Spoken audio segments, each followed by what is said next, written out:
আমরা সরাসরি চলে এসেছি আপনার কাছে। তার আগেই যেটা জিজ্ঞাসা করবো, আপনি এখন কেমন আছেন?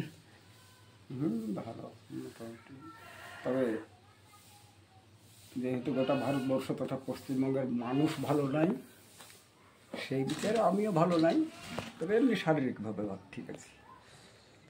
আমরা যে দুটো প্রশ্ন নিয়ে এসেছি, অনেক মানুষের মনে এই প্রশ্নটা জাগছে এই সময়ে, অনেক দিন থেকেই জেগেছে, কিন্তু মানুষ তখন এতটা ভাবে বুঝতে পারেনি। যাই হোক, 1 নম্বর প্রশ্ন, মমতা ব্যানার্জি কে? একটু যদি বলেন। মমতা ব্যানার্জি হচ্ছে RSS-এর স্কুলের একজন মেধাবী ছাত্রী এবং লুঠেরা লুম্পেন পুঁজির প্রতিনিধি। সংক্ষেপে এটাই বলা যায় মমতা ব্যানার্জি সম্পর্কে। 2011 সালে মমতা ব্যানার্জি উত্থানের কারণ? মমতা ব্যানার্জির উত্থানের বিশেষ কারণ সেটা হচ্ছে যে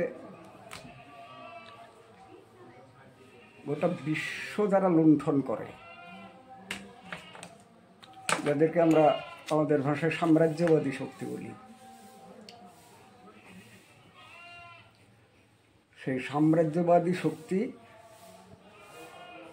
পশ্চিমবঙ্গের দীর্ঘদিনের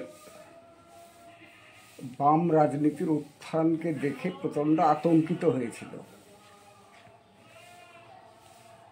ওরা এমন একজন লোক খুঁজছিল যাকে দিয়ে এই পশ্চিমবঙ্গের বাম রাজনীতি ধ্বংস করা যায়। কারণ সাম্রাজ্যবাদীরা আতঙ্কিত হয়েছিল যে পশ্চিমবঙ্গে যদি বাম রাজনীতির উত্থান ঘটে তাহলে তা এশিয়া মহাদেশের মধ্যে ছড়িয়ে পড়তে পারে। এই আতঙ্কের জায়গা থেকেই গোটা বিশ্বের প্রতিক্রিয়াশীল শক্তি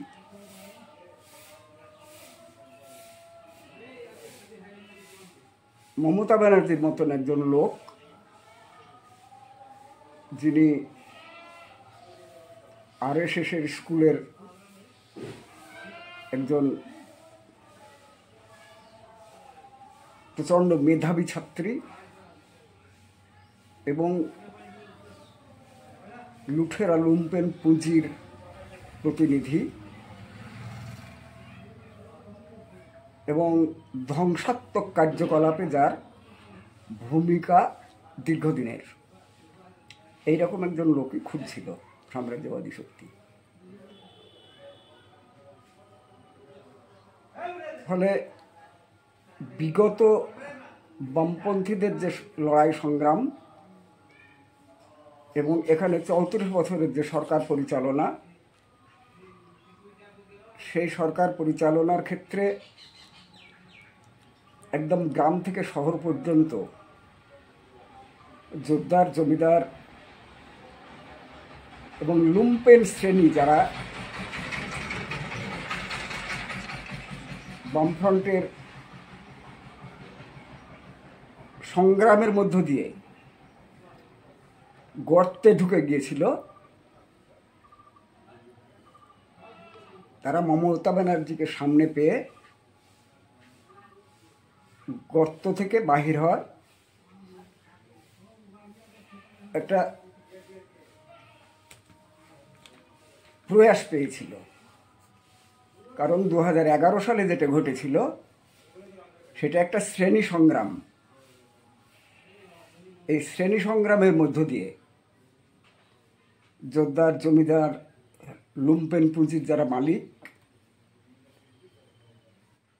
তারা বিজয়ী হয়েছিল এবং সেই শ্রেণী সংগ্রামের মধ্য দিয়ে শ্রমজীবী মানুষ পরাজিত হয়েছিল। পৃথিবীতে মাত্র দুটো জাতি, একটা জাতি খেটে খাওয়ার দল আর একটা জাতি হচ্ছে লুটে খাওয়ার দল। ফলে মমতা ব্যানার্জি এই লুটে খাওয়া লোকদেরকে নেতৃত্ব দিয়ে ক্ষমতায় অধিষ্ঠিত হয়েছে, যার পেছনে বিজেপি, কংগ্রেস, তৃণমূল তো বটেই, তৃণমূল সেই দল, তারপরে মাওবাদী এবং এসওসির মতনও কিছু বামপন্থী নামধারী রাজনৈতিক দল সমর্থন জুগিয়েছিল, যার মধ্য দিয়ে মমতা ব্যানার্জির উত্থান ঘটেছিল। এবং আমি যেটা প্রথমেই বলেছি যে মমতা ব্যানার্জি লুম্পেন এবং লুঠেরা পুঁজির প্রতিনিধি, তেমনি মমতা ব্যানার্জি আসার পর থেকেই লুম্পেন শ্রেণী ঐক্যবদ্ধ হয়। তৃণমূল নামক যে দলটা, সেই দলটাই সমস্ত লুম্পেন শ্রেণীর এক শ্রেণীর যুবক এবং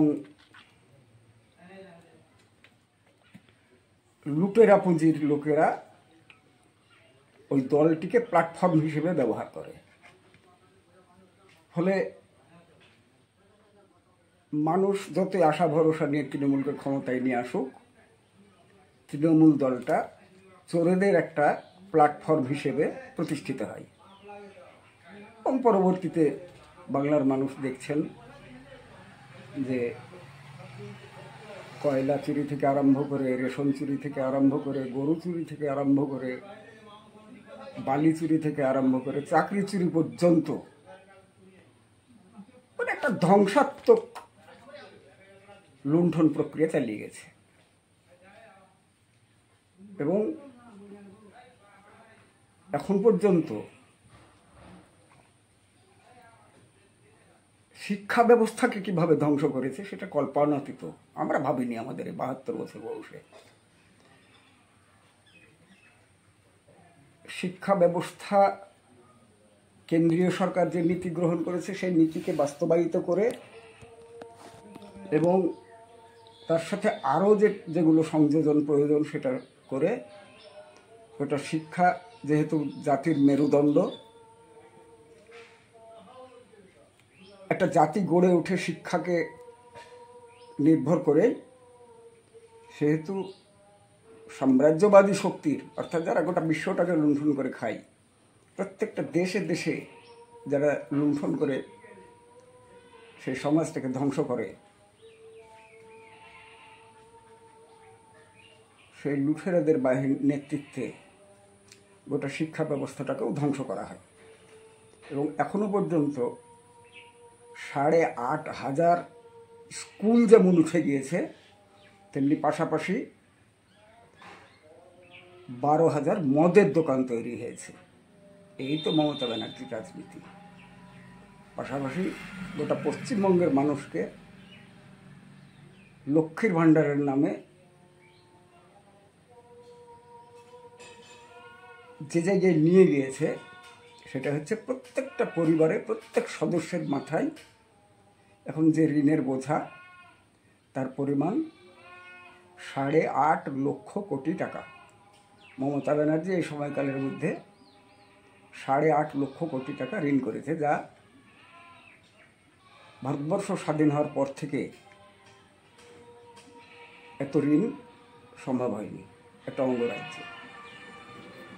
ফলে এই ঋণের বোঝা আমাদেরকে বইতে হবে। আগামী দিনে যে সরকারই আসুক, এখান থেকে উঠে দাঁড়ানো একটু শক্ত হবে। আর গোটা সমাজটাকে একেবারে ঘেঁটে ঘ করে দিয়েছে। ফলে মমতা ব্যানার্জি সেই অর্থে লুঠেরাদের একটা প্রতিনিধি, এবং লুঠেরারা চায় সমাজগুলো শিক্ষিত না হয়ে অশিক্ষায় যাতে ভরপুর হয়ে যায়। মমতা ব্যানার্জি সেই লোক, আর কি বলার আছে। তার প্রতিনিধিত্ব করছে লুঠেরাদের প্রতিনিধি।